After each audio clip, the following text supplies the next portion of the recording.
தோற்றுவிப்பான். தோற்றி இறைவனே ஈண்டி இரக்கம் செய்வான். இறைவனே எந்தாயன இறங்கும் எங்கள் மேல் வெந்துயரம் வந்தால் அது மாற்றுவான். இறைவனே தோற்றுவிப்பான். இறைவனே இரக்கம் செய்வான். இறைவமே அது மாற்றுவான்.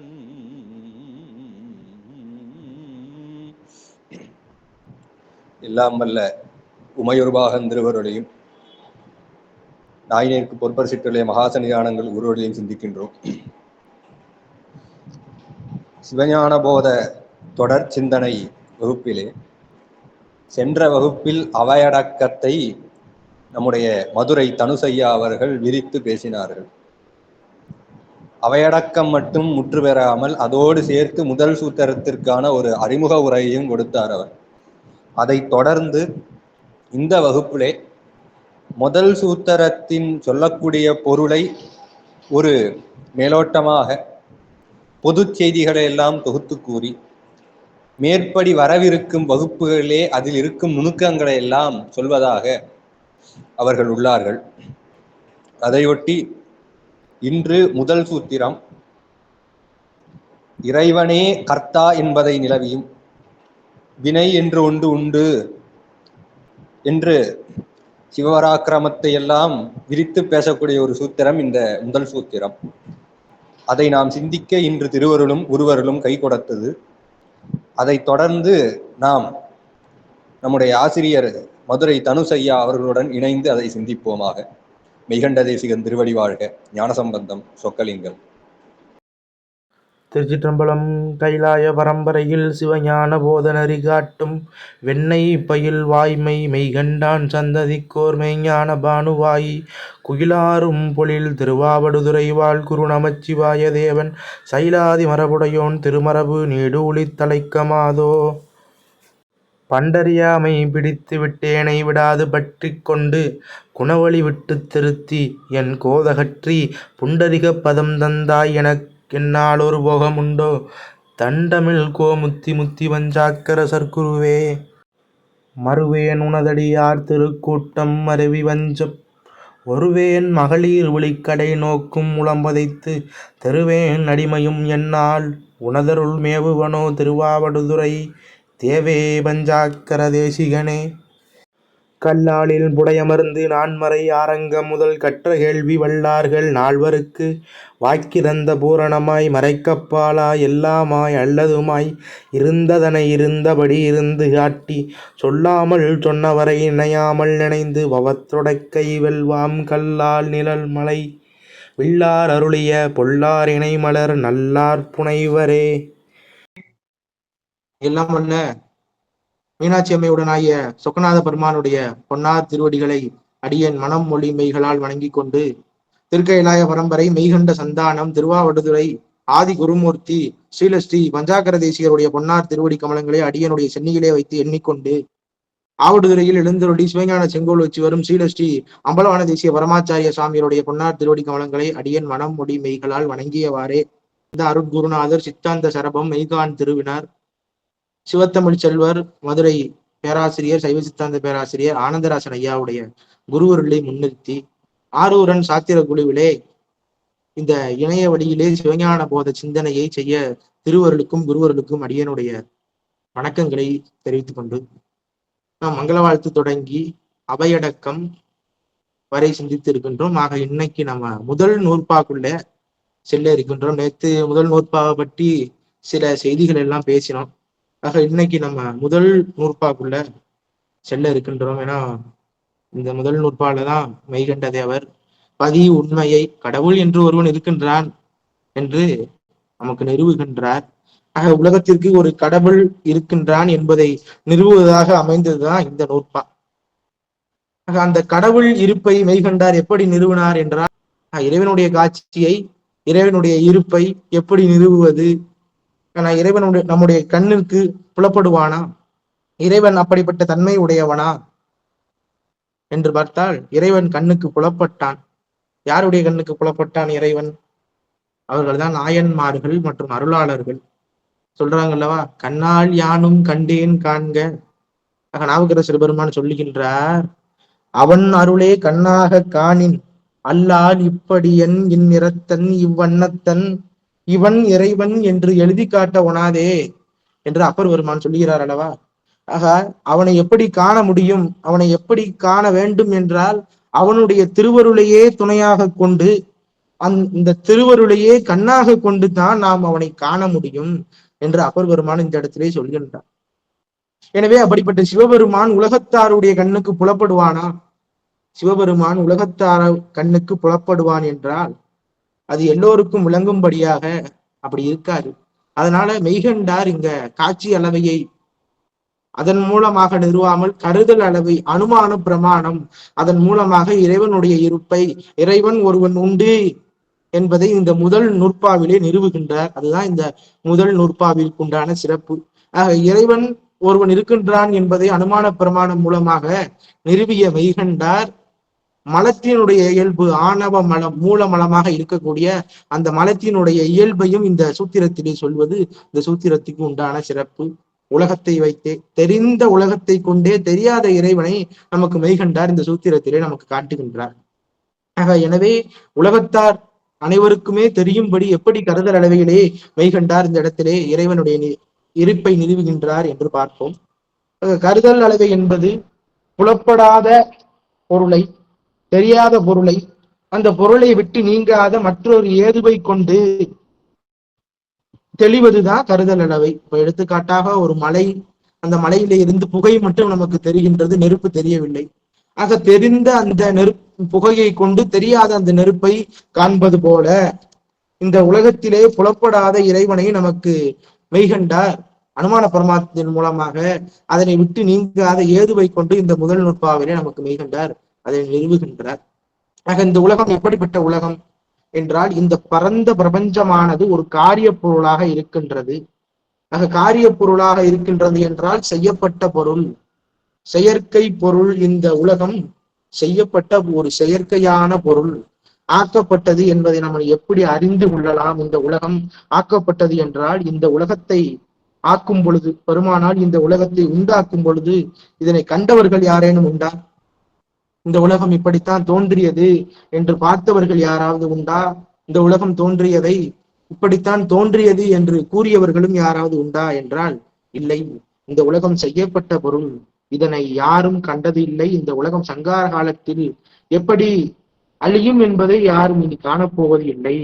ஆக செய்யப்பட்ட பொருள்களாகிய இந்த உலகத்திற்கு, உலகத்தை மட்டுமல்லாமல் செய்யப்பட்ட எந்த பொருளாக இருந்தாலும் அந்த பொருள்களுக்கு என்று பொதுவான தன்மையை நாம் காணலாம். ஆக அந்த பொதுவான தன்மை காரிய பொருளுக்கு, செய்யப்பட்ட பொருளுக்கு 3 என்று நமக்கு வகைப்படுத்தி இருக்கின்றார்கள்.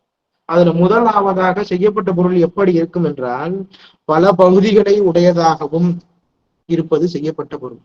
பல பகுதிகளாக இருப்பது என்றால் என்ன? இதனைத்தான் அவை பகுப்புடையவை, அவையவை பகுப்புடையவை என்று சுருக்கமாக சொல்லுவார்கள். அவயவம் என்றால் என்ன? பல பகுதிகளை பிரிக்கப்பட்ட ஒரு காரிய பொருள், பல பகுதிகளாக ஒன்றிணைத்து. எடுத்துக்காட்டு, இந்த அணிந்திருக்கக்கூடிய சட்டை, இது நூல், துணி, இப்படி பல பகுதிகளை இணைச்சு இதுல வைக்கிற பட்டன், பட்டி ஆகிய இந்த பல பகுதிகளை எல்லாம் இணைத்து இந்த சட்டை என்ற ஒரு பொருளை செய்வித்தது போல இந்த உலகம் பல காரிய பொருள்களாக செய்யப்பட்டது. சரி, இந்த பொருள்கள் எல்லாம் எப்படி இருக்கும்? இது 2வது நிலை. சடமாயும் பலவாயும் இருக்கும். சடமாக இருக்கும். என்ன எடுத்துக்காட்டு சொல்லணும்னா, கடிகாரம் சொல்லலாம். அந்த கடிகாரத்துல என்னென்ன பொருள்கள் எல்லாம் இணைச்சு சேர்க்கிறாங்க, அது சடமாயி இருக்கு, பல பொருள்களை உடையதாகவும் இருக்கு. இது ஒரு தன்மை. இப்படி சடமாகவும் பலவாகவும் இருக்கக்கூடிய பொருள்களைத்தான் நாம் காரிய பொருள்கள் என்கின்றோம். இந்த சடமாயும் ஒன்றாயும் இருப்பது காரிய பொருள் அல்ல, சடப்பொருளாக இருக்கும். அது பல தன்மைகளையும் பல பொருள்களினுடைய சேர்க்கையினால் ஆனதுதான் காரிய பொருள். இந்த உலகமும் அதுபோல காரிய பொருளே. இங்க சடமாயும் ஒன்றாயும் இருப்பது எது என்றால் சடத்தன்மையிலே இருக்கும். ஆனா அது ஒரு பொருள், அதுதான் ஆணவ மலம். ஆணவ மலம் என்ற சடப்பொருள், அது காரிய பொருள் அல்ல. இயற்கையாகவே ஆன்மா என்று உள்ளதோ அன்று தொடங்கி ஆன்மாவோடு இயற்கையாகவே இருக்கக்கூடிய ஒரு பொருள்தான் இந்த ஆணவ மனம் என்று பார்க்கின்றோம். ஆக அந்த ஆணவ மனத்திற்கென்று தோற்றம் அழிவு கிடையாது. அது ஒரு காலத்திலே மடங்கி நின்றுதான், சிவப்பேற்றின் போதும் அது மடங்கி நின்றுதான் இருக்குமே தவிர ஆணவ மனத்திற்கென்று அழிவு கிடையாது. ஆக இந்த ஆணவ மனம் காரிய பொருள் அல்ல, இது இயற்கை பொருள். இது அனாதியாகவே உயிரிடத்திலே இருக்கக்கூடிய ஒரு மலமாக நாம் கருத வேண்டும்.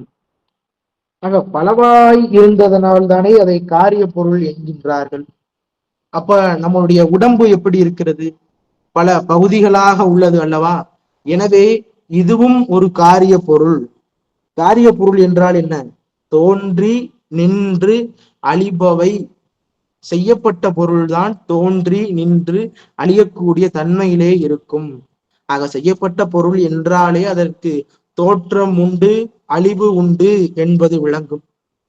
எனவே நம்முடைய சுட்டறிவினால் அறியப்படக்கூடிய நம்முடைய அறிவிற்கு சுட்டறிவு என்று பெயர். சுருக்கமாக சொன்னால் நம்முடைய அறிவினாலே அறியப்படுகின்ற பொருள்கள் எல்லாவற்றிற்கும் தோற்றம் உண்டு, அழிவு உண்டு. அவை காரிய பொருள்தான், அது செய்யப்பட்ட பொருள்தான்.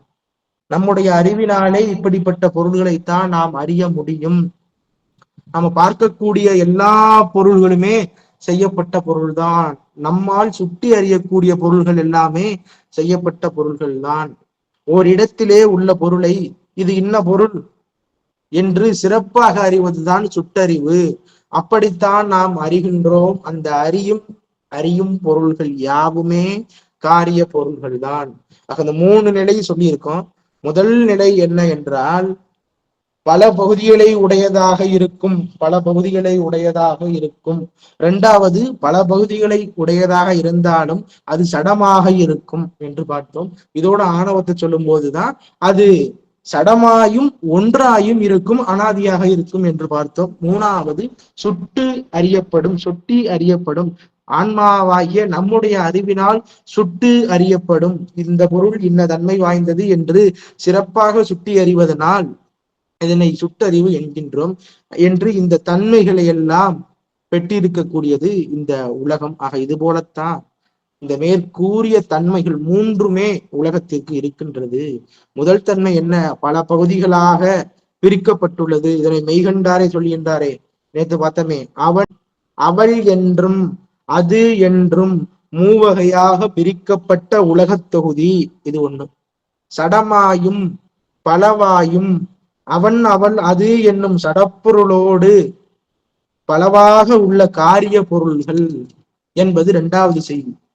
சுட்டி எறிதல் மெய்கண்டார் அதனாலே தானே இந்த இடத்திலே சுட்டு பெயராக கூறுவார். அவன் என்றும் அவள் என்றும் அது என்றும் சுட்டி உணரப்படுகின்ற உலகம். ஆ இ உ இம்3ம் தனிவரின் சுட்டே என்பது நன்னூல் இலக்கண விதி. ஆக ஆ இ உ இந்த சொல்லிலே மெய்கண்டார் இங்கே ஆ என்ற சுட்டு பெயரை பயன்படுத்துகின்றார். அவன் அவள் அது. எனவே இந்த 3 தன்மைகளையும் உலகம் கொண்டிருக்கதால் இந்த உலகம் ஒரு காரிய பொருள் என்பதை மெய்கண்டார் முதல் நூற்பாவிலே முதல் வரியிலே நமக்கு நிறுவி விடுகின்றார். எனவே இந்த 3 ஏதுக்களை கொண்டு என்ன தெரிந்த பொருளாயிற்று இதெல்லாம். இந்த தெரிந்த பொருளாகிய இந்த 3 ஏதுக்களை கொண்டு இந்த உலகத்தை காரிய பொருள் என்று மெய்கண்டார் நிரூபித்தார். ஆக இப்படி அவையவ பகுப்புடையதாயும் சடமாயும் சுற்றி அறியப்படுவதாயும் இருக்கின்ற இந்த உலகம் ஒரு காரிய பொருள், ஒரு செய்யப்பட்ட பொருள், தோன்றி நின்று அழியும் பொருள்.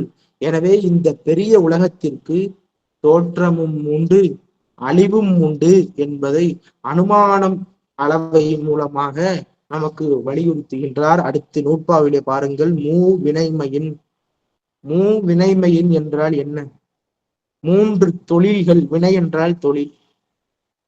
3 தொழில்கள்: தோன்றுதல், நிற்றல், அழிதல். இந்த 3 தொழில் ஒன்று மட்டும் நமக்கு தெரியும். இந்த 3 தொழிலிலே ஒரு தொழில் மட்டும் நமக்கு புலப்படும். என்னது என்றால் நிற்றல். ஆக நிற்றல் என்ற ஒரு தொழில் மட்டும் நமக்கு புலனாகின்றன. மற்ற 2 தொழில்களையும் கருதல் அளவையினாலே நாம் அறிகின்றோம். தோன்றியது என்று, ஒரு காலத்தில் அழியும் என்று. இதுதான் வினையின் மூவினைமையின் இந்த 3 தொழில்களை. ஆக அடுத்த வரி தோற்றிய திதியே. ஆக மெய்கண்டார் நமக்கு முதலில் காட்டுவது உலகத்தை தான். இந்த உலகத்தின் அமைப்பை காட்டுகின்றார். இந்த உலகம் எப்படிப்பட்டது என்பதை நிறுவுகின்றார்.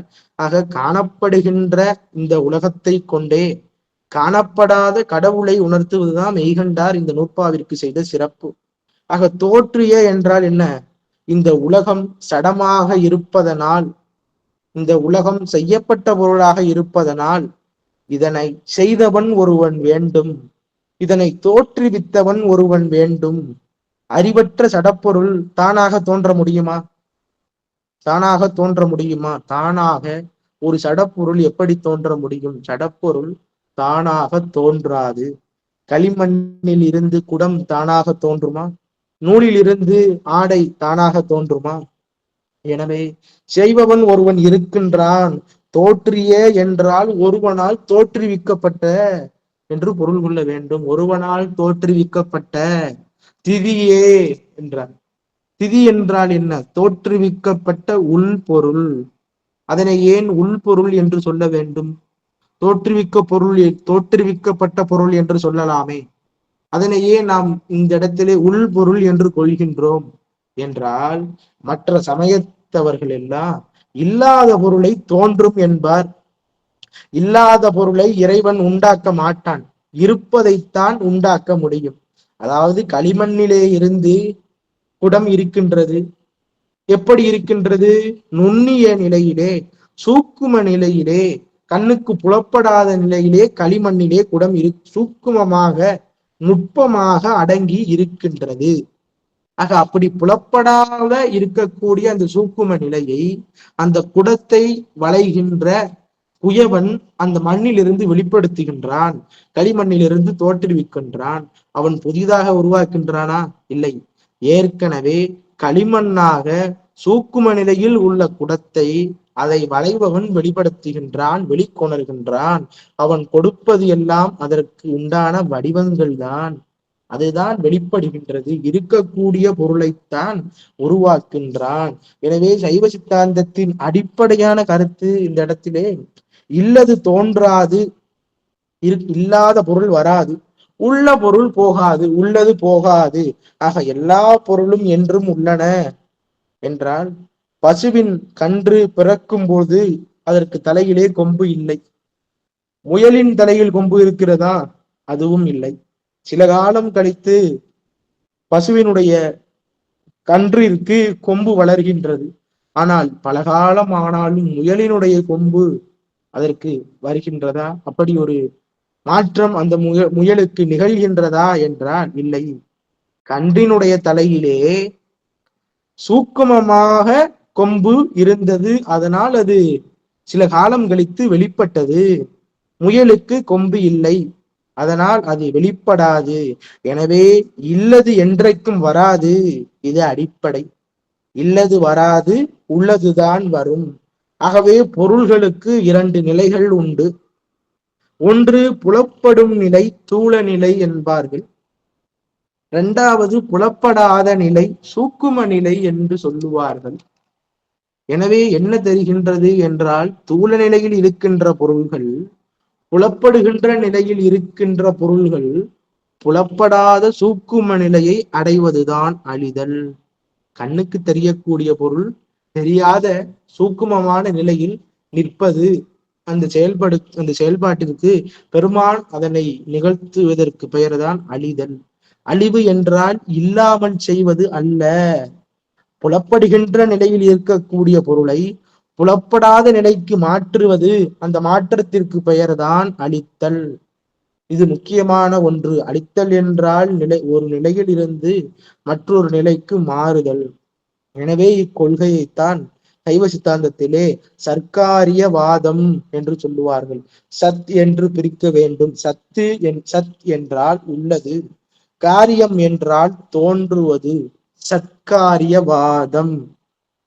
ஆகவே உள்ளது தான் தோன்றும்.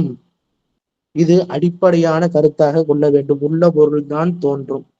தோற்றிய திதியே, உள்பொருளாகிய இந்த உலகம் இறைவன் தோற்றுவிக்கின்றான். இறைவன் இந்த உலகை எங்கிருந்து தோற்றுவிக்கின்றான்? சடமாகிய காரிய பொருளுக்கு எல்லாம் காரண பொருள் வேண்டும். காரிய பொருள் என்றால் செய்யப்பட்ட பொருள். காரிய பொருளுக்கெல்லாம் காரண பொருள் வேண்டும். ஆக காரண பொருள் எல்லா காரிய பொருள்களுக்குமே இருக்கும். அப்படி இந்த உலகமாகிய காரியத்திற்கு காரண பொருளாக இருக்கக்கூடியது மாயை. மாயை என்ற மூலப்பொருள். ஆக அந்த மாயை என்ற ஒரு பொருள் இந்த உலகம், இந்த பிரபஞ்சம் ஆகியவற்றிற்கு மூலப்பொருளாக இருக்கின்றது. இந்த உலகம் எவ்வளவு பெரிய உலகம், எவ்வளவு பெரிய பொருள்! அது தோன்ற வேண்டும் என்றால் மூலப்பொருள் எவ்வளவு பெரிய பொருளாக இருக்க வேண்டும். ஆக இந்த மாயை மூலப்பொருளாக கொண்டு, முதல் பொருளாக கொண்டு இந்த மாயையிலே இருந்து இந்த உலகம் வெளிப்படுகின்றது. எனவே இந்த மாயை என்பது எங்க இருக்கும் அங்க இருக்கும்னு சிந்திக்க வேணாம். மாயை எல்லா இடத்திலுமே நிறைந்திருக்கக்கூடிய ஒரு அருவ பொருள். அதாவது கண்ணுக்கு புலப்படாத அருவமான பொருள் சடப்பொருள். ஆக இந்த சடப்பொருள்களிலே இருந்துதான் சடமாகிய இந்த உலகம் தோன்றுகின்றது. ஏன்னா சடப்பொருளுக்கு மூலம் சடப்பொருளாகத்தானே இருக்க முடியும். எனவே காரியம் தோன்ற வேண்டுமானால் 3 காரணங்கள் தேவை. காரியம் செய்ய வேண்டும் என்றால் 3 காரணங்கள் தேவை. அதுதான் நிமித்த காரணம், முதல் காரணம், துணை காரணம். துணை காரணம், முதல் காரணம், நிமித்த காரணம். இந்த 3 காரணங்களும் இல்லாமல் ஒரு காரியம் தோன்றாது. எடுத்துக்காட்டாக குடத்திற்கு முதல் காரணம் எது? மண், களிமண். துணை காரணம் எது? அந்த குடத்தை செய்வதற்கு துணை காரணம் எது? தண்ட சக்கரம், கோல், நீர் முதலியவை எல்லாம் தேவை. நிமித்த காரணம் யாரு? அந்த குடத்தை செய்பவன்.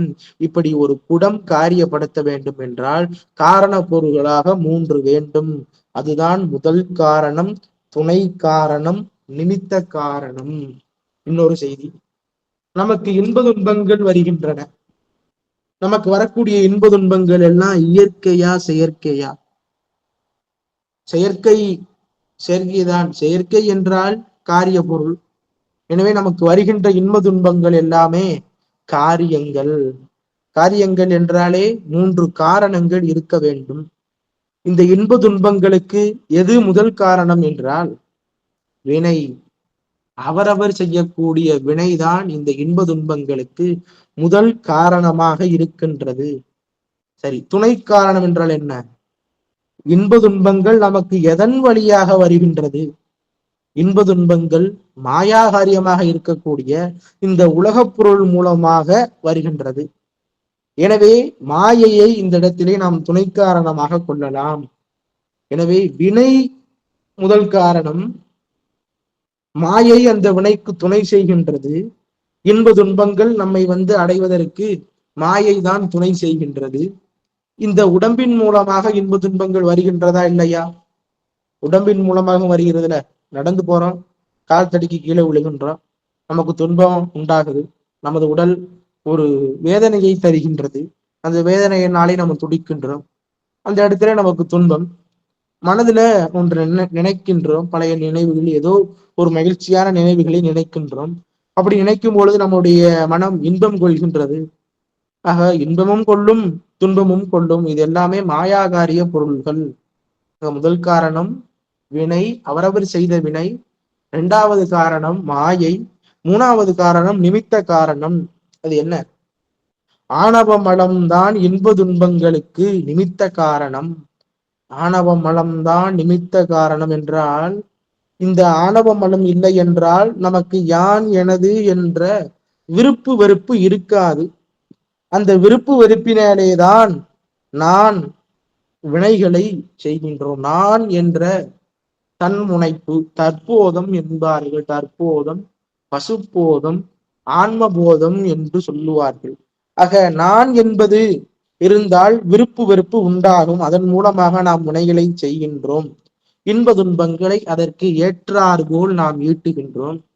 எனவே எல்லாவற்றிற்கும் காரணம் என்ன என்று கேட்டால் அது ஆணவ மலம்தான். அது நிமித்த காரணமாக இருந்து இந்த வினையையும் மாயையையும் ஒன்றுபடுத்தி நமக்கு இன்ப துன்பங்களை கொடுக்கின்றது. வினையை உண்டாக்குவது ஆணவ மலம், ஆணவ மலம் இல்லை என்றால் வினை இல்லை, நன்றாக விளங்கிக் கொள்ள வேண்டும். வினையை உண்டு பண்ணுவது ஆணவ மலம். ஆக ஆணவ மலம் இல்லை என்றால் நம்மிடத்திலே வினை இருக்காது.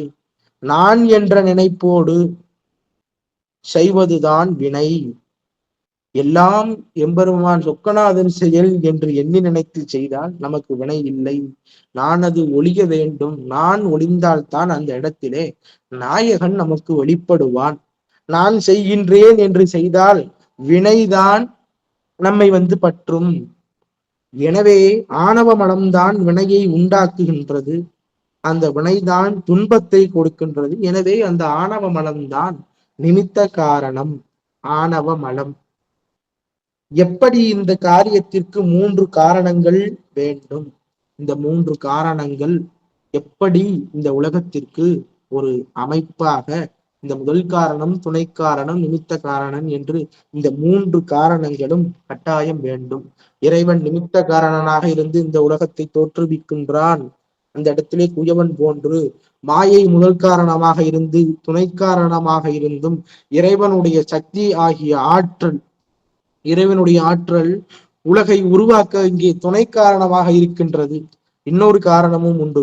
துணை காரணம் பலவாறு இருக்கலாம், பல காரணங்கள் இருக்கலாம். ஆனால் முதல் காரணமாக இருப்பது ஒன்றே ஒன்றுதான். இந்த இடத்திலே மாயை தான் முதல் காரணம். துணை காரணம் பல வேண்டுமானால் இருக்கலாம், ஆனால் முதல் காரணம் ஒன்றுதான் இருக்க வேண்டும். உயிர்களினுடைய வினைக்கு ஏற்ப தனு கரண புவன போகங்களை உண்டாக்கி கொடுக்கின்றான். எனவே உயிர்களின் வினையும் இறைவனுடைய ஆற்றலும் தான் அவனுக்கு அங்கே துணை காரணமாக இருக்கின்றது. பெருமான் இந்த உலகத்தை படைப்பதற்கு தோற்றிய திதியே. எது தோற்றிய திதியே? திதி என்றால் உள்பொருள், இந்த உலகம். அடுத்து ஒடுங்கி மலத்து உலகாம். இந்த உலகம் உள்ளதாகிய உலகம் எங்கே இருக்கின்றது? எங்கே அது ஒடுங்கி இருந்ததோ, ஆக ஒடுங்கிய பொருள் தானே வெளிப்படும். ஒரு பொருள் ஒடுங்கி இருக்கக்கூடிய பொருள் தானே மீண்டும் வெளிப்படும். ஆக சூக்கும நிலையில் உள்ள பொருள்தான் தூள நிலைக்கு வரும். இந்த உலகம், தூள உலகம் தோன்றியது என்றால் எங்கிருந்து என்று பார்க்கும் பொழுது மாயையிலே இருந்து ஒடுங்கி, மாயையிலே இருந்து உலதாம். உலதாம் என்றால் உண்டாயிற்று, வெளிப்பட்டு விட்டது. அது எங்கு ஒடுங்கியதோ அங்கிருந்துதான் வெளிப்படும். எது எங்கு ஒடுங்கி இருந்ததோ அங்கிருந்துதான் தோன்றும். குடம் களிமண்ணில் ஒடுங்கி இருந்தது சூக்கும நிலையில். பின்பு அது ஒரு குயவன் மூலமாக, வளைபவன் மூலமாக வெளிப்பட்டது. அதுபோலத்தான் இந்த உலகமானது மாயையிலே ஒடுங்கி இருந்து புலப்படாமல் பின்பு அங்கிருந்து வெளிப்பட்டு புலப்படுகின்றது. ஒடுங்கி உலதாம். இந்த இடத்திலே உரையாசிரியர்கள் வேறு விதமான பொருள் சொல்கின்றார்கள். இந்த உலகமானது இறைவனிடத்திலே ஒடுங்கி இருந்து இறைவனிடத்திலே இருந்து மீண்டும் வெளிப்பட்டது என்று. நன்றாக கவனிங்கள். இறைவனிடத்திலே உலகமானது ஒடுங்கி இருந்து அவனிடமிருந்து மீண்டும் தோன்றுகின்றது என்று சொல்லுவது சரியா தவறா? மாயையிலிருந்து தோன்றக்கூடிய இந்த உலகத்தை மாயைக்கு ஆதாரமாக இருக்கின்ற இறைவனிடமிருந்து தோன்றுவது என்பதாக கூறுவது முறையா?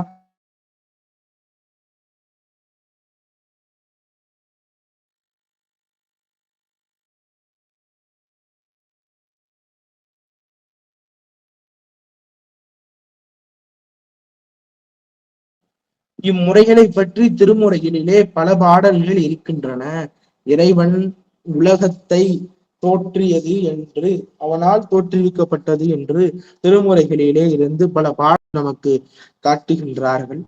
இறைவனிடத்திலே இருந்து நேராக தோன்றவில்லை, இறைவனிடம் அடங்கி இருக்கின்ற மாயையிலிருந்துதான் இந்த உலகமானது தோன்றியது என்று நாம் பொருள் கொள்ள வேண்டும். மேலும் ஒரு உதாரணம். வயலிலே விவசாயம் செய்கின்றோம். ஆக வயல் விளைந்து விட்டது என்று சொல்கின்றோம். நிலம் விளைந்து விட்டது என்று சொல்கின்றோம். விளைந்தது நிலமா பயிரா?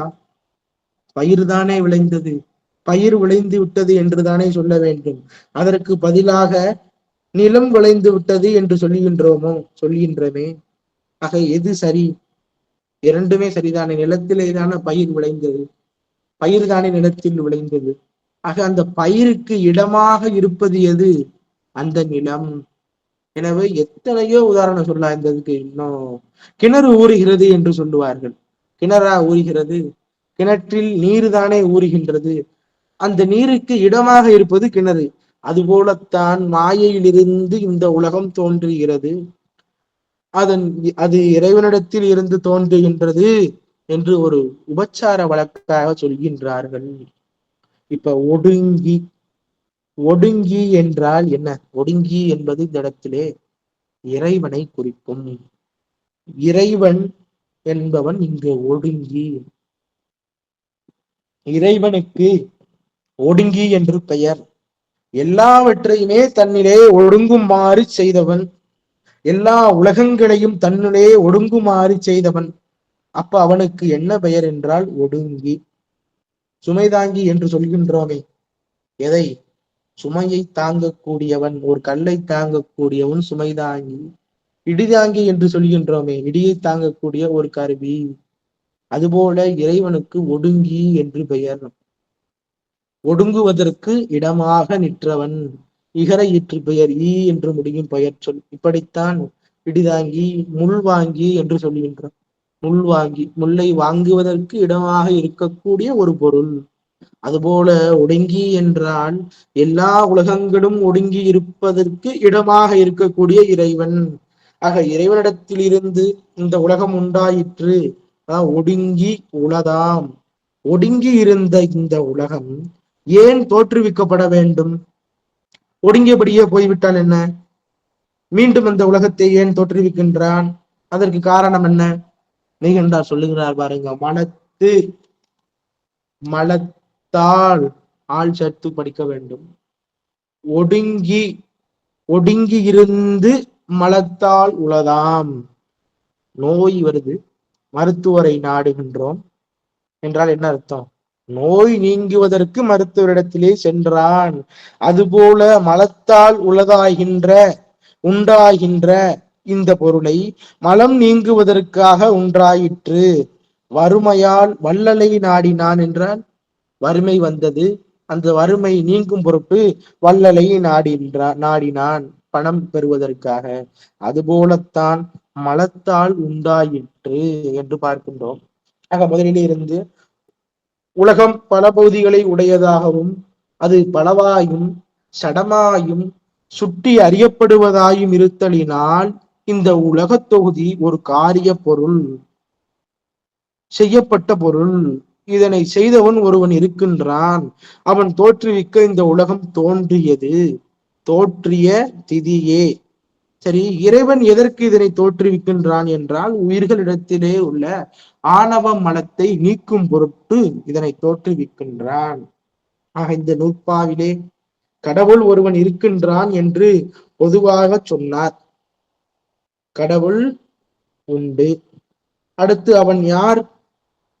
யார் அந்த கடவுள்? அந்த முதற் கடவுள் யார்?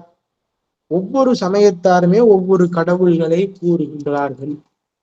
எது உண்மை என்பதை கடைசி வரியிலே தான் நமக்கு மெய்கண்டார் சொல்கின்றார். அந்தம் ஆதி. அந்தம் ஆதி. இப்ப பல நூல்கள் உண்டு, பல சமயங்கள் உண்டு.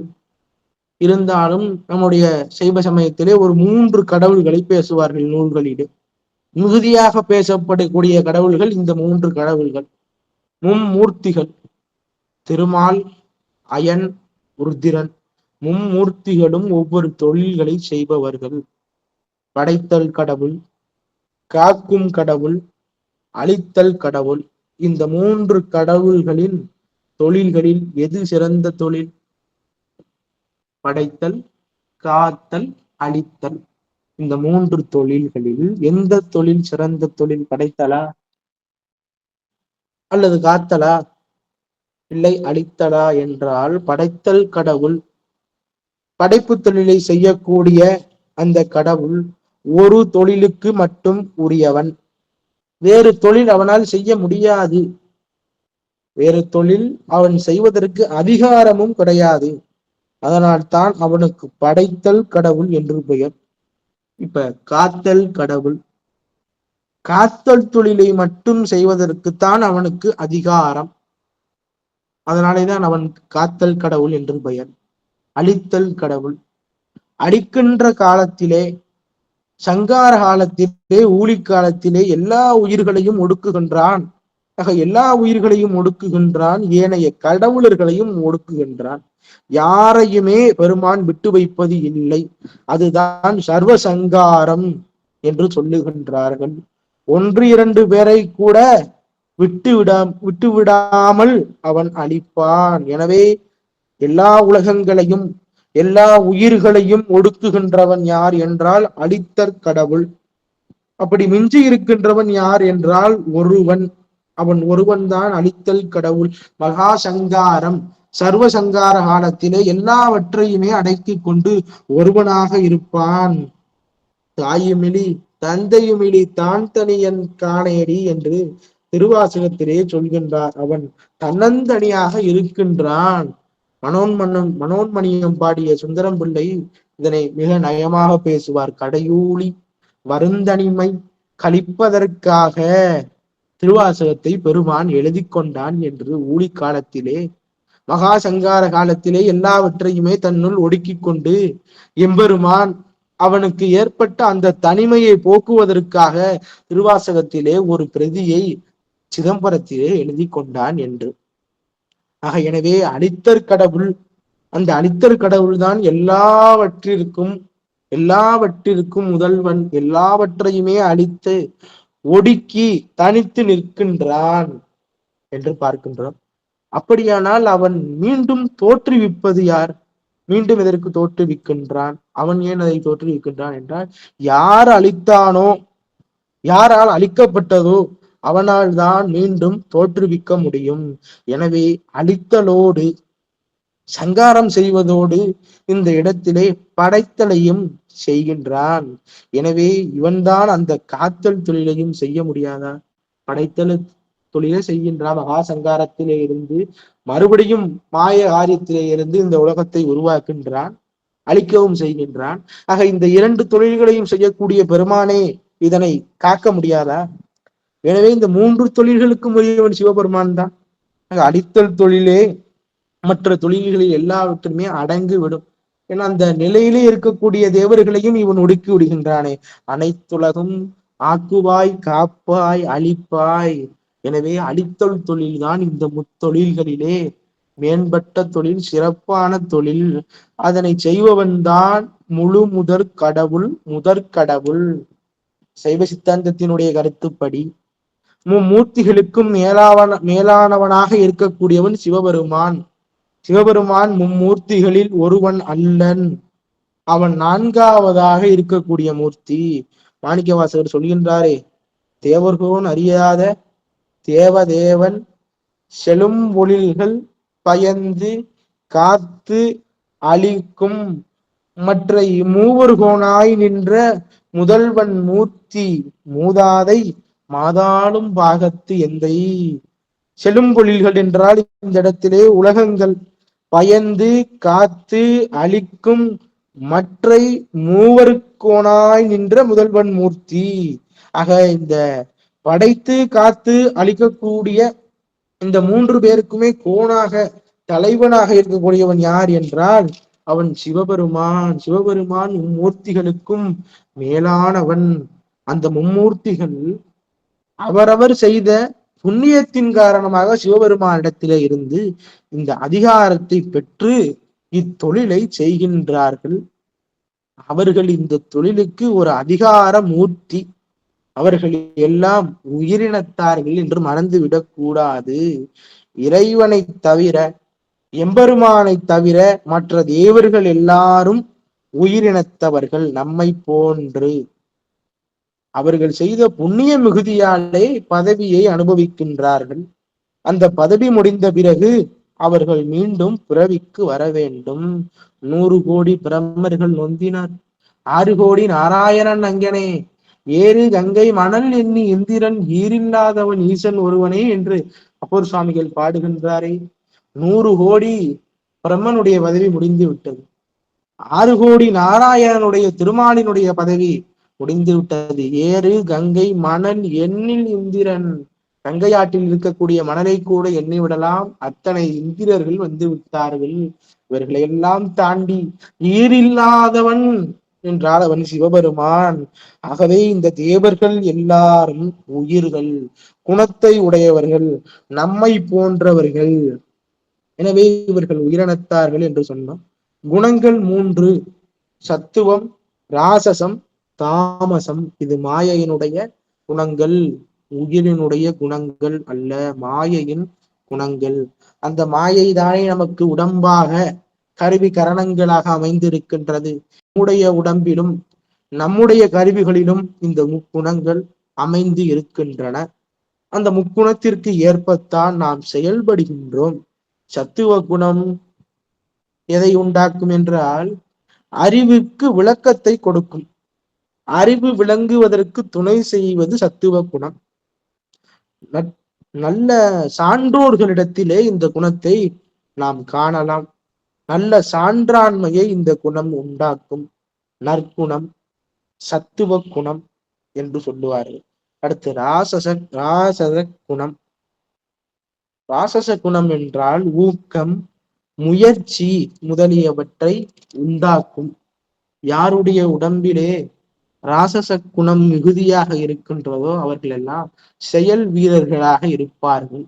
தாமசம் சோம்பல், மடி, தூக்கம் முதலியவற்றை கொண்டிருப்பது. இந்த 3 எதன் குணங்கள் என்றால் மாயையின் குணங்கள். இந்த உடம்பை நாம் சார்ந்து இருப்பதனாலே இவை நம்மை வந்து பொருந்துகின்றன. ஆனா இது நமக்கான குணமா என்றால் இது நமக்கான குணம் அல்ல. இக்குணங்கள் 3 இந்த மும்மூர்த்திகளுக்கும் உண்டு. மும்மூர்த்திகள் முக்குணங்களையும் உடையவர்கள். சத்துவ குணம் உடையவர் யார் என்றால் திருமால்.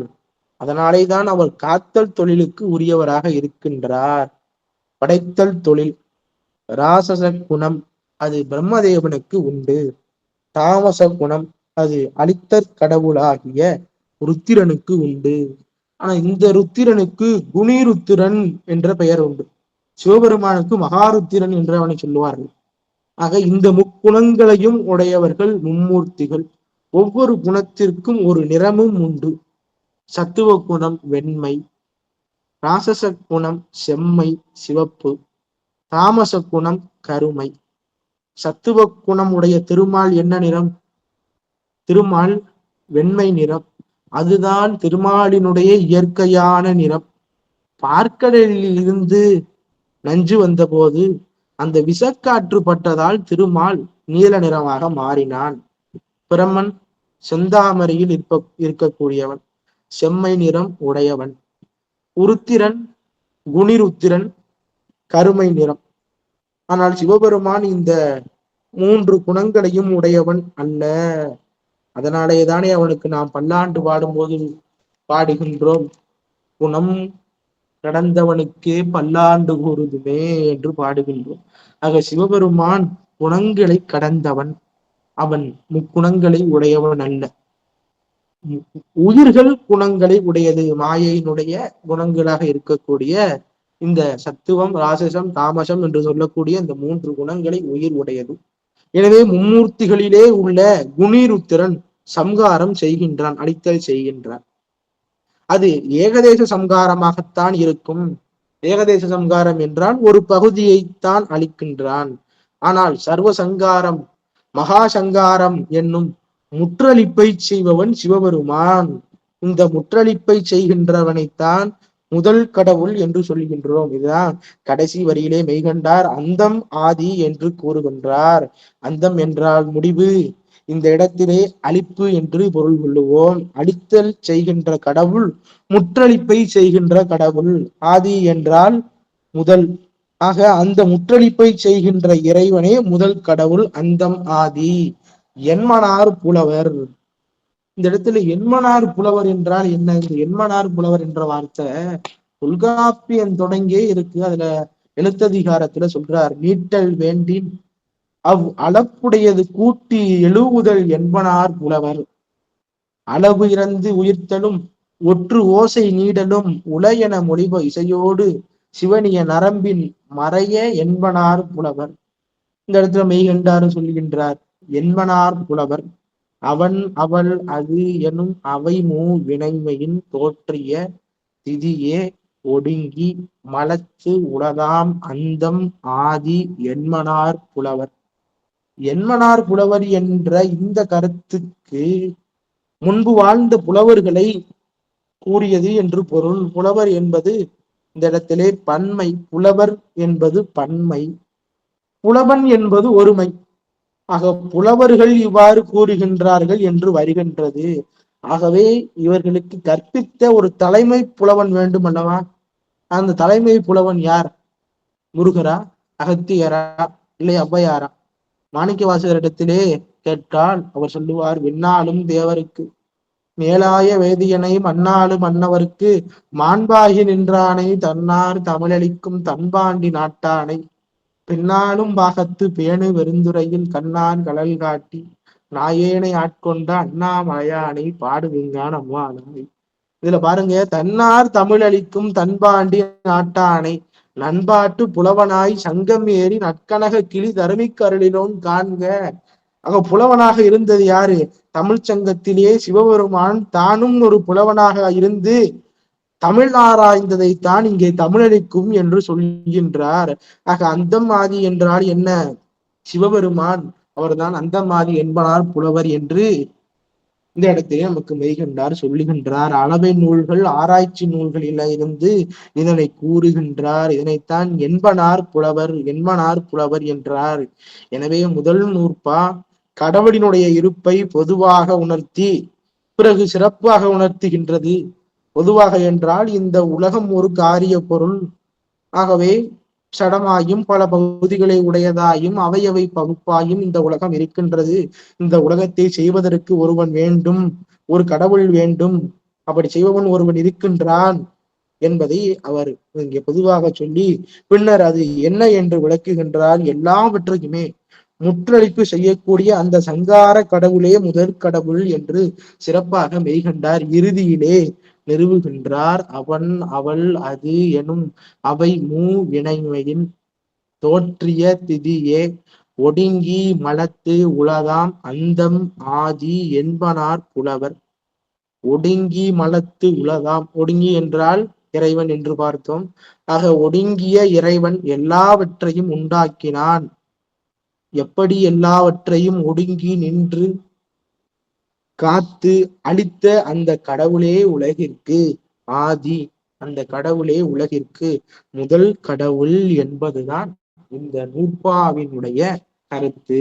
அவன் அவள் அது என்னும் அவை மூவினைமையின் இந்த உலகம் அவன் என்றும் அவள் என்றும் அது என்றும் சுட்டி உணரப்படக்கூடியதாகவும் சடமாயும் பலவாயும் இருக்கக்கூடிய உலகத் தொகுதி. அவை என்றால் உலகத் தொகுதி. மூவினைமையின் முத்தொழில்களை உடையது. தோற்றிய திதியே ஒடுங்கி மலத்து உலதாம்.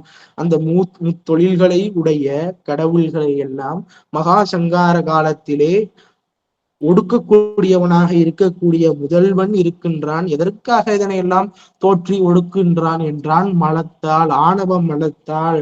அப்படிப்பட்டவன் எப்படி இருக்கின்றான்? அந்தம் ஆதி, அழிப்பை செய்யக்கூடிய கடவுளாக, முற்றளிப்பை செய்யக்கூடிய கடவுளாக இருக்கின்றான் என்று புலவர் பெருமக்கள் எனக்கு முன்பாக அதனை சொன்னார்கள் என்று என்மனார் புலவர் என்று இந்த முதல் சூத்திரத்திலே மெய்கண்டார் பதியினுடைய இருப்பை நிறுவுகின்றார். அனுமான பிரமாணத்தின் மூலமாக தெரிந்த ஏதுவை கொண்டு அதனை விட்டு நீங்காத பொருளாக இருக்கக்கூடியவற்றை சொல்லுவது. தெரிந்த பொருளாக இருக்கக்கூடிய இந்த உலகத்தை வைத்தே இந்த உலகத்தை பெருமான் மாய காரியத்திலே இருந்து உண்டாக்கினான் என்ற உண்மையை நமக்கு உண்மையை முதல் நூற்பாவிலே மெய்கண்டார் இங்கே நிறுவுகின்றார். அடுத்து மெய்கண்டார் சொல்லுவது போல அதிகரணங்களை இந்த நூற்பா 3 அதிகரணங்களை கொண்டது. அது என்ன என்ன என்று நாம் அடுத்த வகுப்பிலே தொடர்ந்து ஒவ்வொரு அதிகரணமாக சிந்திக்க இருக்கின்றோம். அதிகரணம் என்றால் அந்த நூற்பாவிற்கு மெய்கண்டார் செய்த வார்த்தீக பொழிப்புரை. அதனை மெய்கண்டார் எப்படி செய்தாரோ அந்த அளவிலே நாம் சிந்திப்போம். ஆக கைலாய பரம்பரையில் சிவஞான போதநெறி காட்டும் வெண்ணை பயில் வாய்மை மெய்கண்டான் சந்ததிக்கோர் மெய்ஞான பானுவாய் குயிலாரும் பொழில் திருவாவடுதுறை வாழ் குரு நமச்சிவாய தேவன் சைலாதி மரபுடையோன் திருமரபு நீடு ஒளித்தலைக்கமாதோ.